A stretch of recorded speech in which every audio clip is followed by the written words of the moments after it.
Ladies and gentlemen, the John Durham knows the IG report is going to disclose the fact that FBI lawyers, one Kevin Kleinsmith, and then other officials not only fabricated information within and left information out, but they left exculpatory information out. DOJ watchdog expected to criticize FBI for excluding game-changer material from FISA application. If the tables were turned, they would never allow this. Now, not only did they falsify information, so they just made things up that shouldn't have been part of the FISA application, but they also withheld, and this is what they did to the Navy SEAL, they withheld information.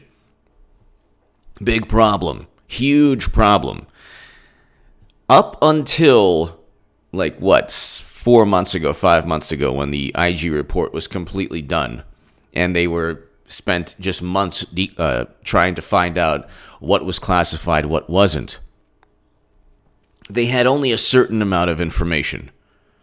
So Michael Horowitz actually already suggested or recommended the indictments of Comey and especially Andrew McCabe. So he's doing his job. I mean, there's really not much more he can do. The only issue I have with the IG report is, there wasn't any prosecutorial bias when it came to Clinton, even though he listed endless prosecutorial bias and endless bias within the ridiculous Clinton email investigation that wasn't even an investigation. They never found out. The reason he couldn't conclude there was prosecutorial bias is because the prosecutors were not given information on how Clinton transferred top secret and special access program intelligence outside of the United States government. There had to be people involved. Those people were never interviewed. Those people were never taken to a grand jury. So the act of actually transferring top secret and special access program intelligence from the United States government onto servers that Clinton owned, where nobody else in the United States government could even touch or infiltrate, that's a problem. We don't know how that was done. We don't know how she was able to accept classified and top secret intelligence from departments or individuals. We don't know how the White House, under a pseudonym, President Obama was able to communicate with the server outside of the United States government. That's like Trump, literally like Trump, if President Trump emailed somebody outside the United States government on a server that he owned, where the intelligence community theoretically had no access to, my God, it would be front page news every day. And he would have been impeached and convicted in the Senate because they would have said he found some way. Other people were a part of it. They allowed individuals within the United States government to email President Trump classified intelligence, even though that's not possible to do. But they found some. They reworked existing networks to accommodate President Trump as he deleted 30,000 of his emails. Could you imagine? Could you imagine them allowing this? But with Clinton ads about yoga, no problem. So when you have Hollywood celebrities saying, "Oh well, Joe Biden's quid pro quo, that wasn't really anything. It's been investigated." No, it hasn't. No, it hasn't. When was Hunter Biden? When did he ever speak before a grand jury regarding money flowing into his account? And by the way, what he did necessarily wasn't criminal. Hunter Biden, no. Check out my segment on H.A. Goodman's other channel right now. That's an interesting one. So it's not so much that what he's done is criminal, aside from, whatever. Check out that segment. It's on H.A. Goodman's other channel. Possibly. Whatever. Allegedly. He can go ahead and use his family connection. He can use the fact that his father is vice president. That's not an issue. That's really not the issue here. The issue here is, did Vice President Biden force the Ukraine to fire a prosecutor because his son was receiving millions? That's a problem. DNC officials reached out and worked with Ukrainian officials to undermine Trump in the last election. That's documented by Kenneth Vogel and John Solomon. And by the way, when they say that the Hill is going to look at John Solomon's reporting, it's like, oh my God, why doesn't MSNBC or CNN do inventory or an audit of all the journalists that have been caught in stories, or in the New York Times, where they have to actually, a day later, once everyone's seen the headline, retract, revise. There aren't many revisions when you look at John Solomon's articles. There aren't many little fine print at the end, but you always see that at the New York Times or the Washington Post, because they're always writing things that don't happen. But they're never taken to task. So John Solomon and Kenneth Vogel of the New York Times, John Solomon of the Hill has been the foremost journalist going up against the system. So obviously the Hill got heat. I was a contributor to the Hill. Now, I don't know if this is the case, but there's a former, a former editor at a place where I was published in 2016 that perhaps complained about me to the Hill because I was writing articles that said there's a clear distinction between Bernie Sanders and a criminal that he's running against. And so those articles went viral, but whatever. I mean, that's the whole thing is, if you just go up against the grain, they're going to complain to your editors, and it's a problem. So there's nothing that's been debunked or proven false regarding any of John Solomon's reporting. His reporting at The Hill, Kenneth Vogel's reporting at Politico and the New York Times has completely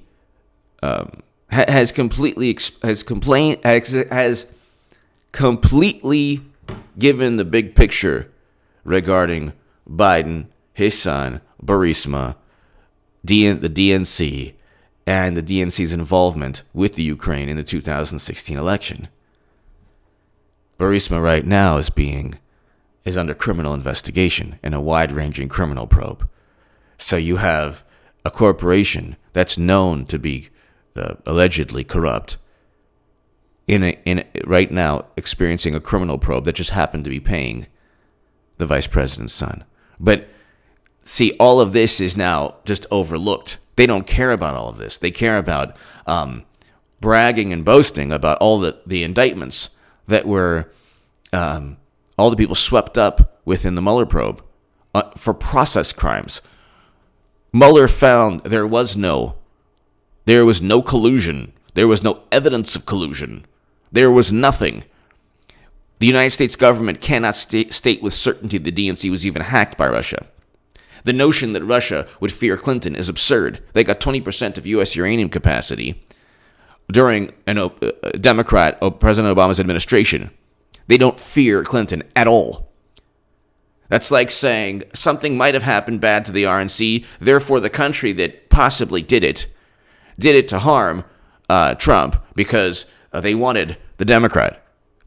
When people say, well, the intelligence community has confirmed, they also confirmed all the intelligence for President Bush's, the worst president of all time, Bush's quagmires and military interventions and failed foreign policy. That was all predicated upon the confirmation of intelligence agencies. How did that work out? So when Democrats are like, well, it's been confirmed by the intelligence community, you think they would lie? Yeah. You think they would be wrong? Yeah. Yeah, they would be wrong and they would lie. Yeah. But here, DOJ watchdog expected to criticize FBI for excluding game-changing material. And John Durham knows all of this. The Justice Department watchdog is expected to criticize the FBI for leaving out potentially exculpatory evidence related to George Papadopoulos in a wiretap application targeting another former Trump campaign advisor. In a draft of his forthcoming report, Inspector General Michael Horowitz said the Foreign Intelligence Surveillance Act application related to the surveillance of Carter Page after he left the campaign should have included an August 2016 statement Papadopoulos made in London to Stephen Halper, a Cambridge professor who was working with the FBI as an undercover informant. Why? Why was this person embedded within Trump's campaign? Could you imagine? Jesus. Oh, my God almighty. So let's continue. Sources could be construed as exculpatory or self-serving. Papadopoulos claims in his book, Deep State Target, that he had no ties to Russia. So this statement could be construed as exculpatory or self-serving. Papadopoulos claims in his book, some Republicans have seen the relevant documents, argued they were exculpatory. Former South Carolina Representative Trey Gowdy said in May, there were classified transcripts of recorded conversations between FBI informants and Papadopoulos that had the, quote, potential to be a game changer. So, ladies and gentlemen, you've sat through the phone calls tonight. You've sat through me, just rambling on and on. Phone conversations, recorded conversations, they are exculpatory. And the FBI, under James Comey and Andrew McCabe, withholds that information. And then they say, well, there was no bias. And that's just not including, so you take Strzok and Kleinsmith and all their text messages saying how they can't stand President Trump.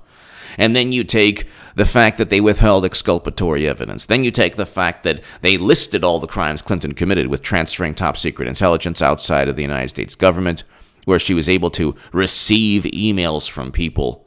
How was she able to receive top secret and SAP intel from people within the U.S. government? Why haven't those people been interviewed? So, it says 110 email chains. Why haven't those people been interviewed as part of the criminal probe? So, when they say there's no bias, they never even really investigated Clinton's email debacle, the biggest cybersecurity debacle of all time. But you have recorded conversations where George Papadopoulos says he had no ties to Russia. He had no ties. And they got him on an email that he forgot. And they just tried to intimidate him and try to ruin his life. If you read his book, it's a great book. They went after him beyond, like as if he was like some kind of suspect in the biggest crime known to man. They didn't do that with Uma Abedin or Brian Pagliano or anyone involved with Clinton's email probe. They gave everyone immunity. With Trump, they just basically turned everyone into a prime suspect. And then when they couldn't pin them to colluding with Russia, to working with Russian intelligence officials, which never happened, they then said, well, you lied to us about one thing that you couldn't remember, and therefore, you obstructed our investigation. They hid behind protocol. The authoritarian element is not Trump, it's Democrats. They're the ones who politicize, and this is where the U.S. Code, 18 U.S. Code 371 comes in. They utilize the United States government as a political tool. John Durham knows this. He already put away FBI agents for doing for committing similar crimes. So, he already put away FBI agents. So John Durham is not playing. He knows what's going on. So they already have recorded conversations where Papadopoulos says, I have nothing to do with Russia. The judge never knew this.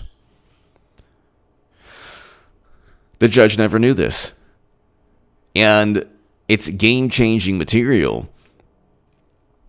But again, the one negative element here is they're going to hide behind. Well, we just don't know if there was bias. Unless there's a signed handwritten note from Comey, McCabe, Strzok, Clapper, Brennan saying, we will stop Trump. Well, actually, there's Strzok has already stated we'll stop. Strzok is already on record as saying we'll stop Trump. But let's just read this here. Some Republicans who have seen the relevant documents argued they were exculpatory. Former South Carolina Trey Gowdy said in May there were classified transcripts of recorded conversations between FBI informants and Papadopoulos that had the, quote, potential to be a game changer. So Papadopoulos was never involved in any of this. He was swept up. And he was a lower level staffer. And they figured they could intimidate him. And they figured they could get him in some kind of lie. And then he just literally didn't remember like an email that he had written And then they said, oh my God, you lied to us. But nobody was ever charged with working with intelligence officials. And the intelligence officials that were indicted were only indicted based on CrowdStrike information, Company One, not the United States government. Why would Russia hack the DNC? Because they were afraid of Clinton. They have the goods on both Bill and Hillary, especially Bill. Bill met with Putin at his home while the uranium deal was going down. Uranium One officials gave millions into the Clinton Foundation. You think it's all coincidence? And this is going to, like I said, ladies and gentlemen, this is going to span a year past. John Durham's probe isn't going to end at election time. It's going to probably be a year or 2 years past the election. At least a year past the election. So, give me your thoughts below. Andrew McCabe, he should have been already indicted. I'm expecting him to be indicted because he did lie under oath with the intent to deceive. Because his spouse received hundreds of thousands from Terry McAuliffe and Democratic Party PACs. That's why he was let go, lying under oath. Pertaining to a conflict of interest that pertains directly to both the Clinton email investigation and the hoax, the Russia probe. Give me your thoughts. Check out H.A. Goodman's other channel right this second. Thank you.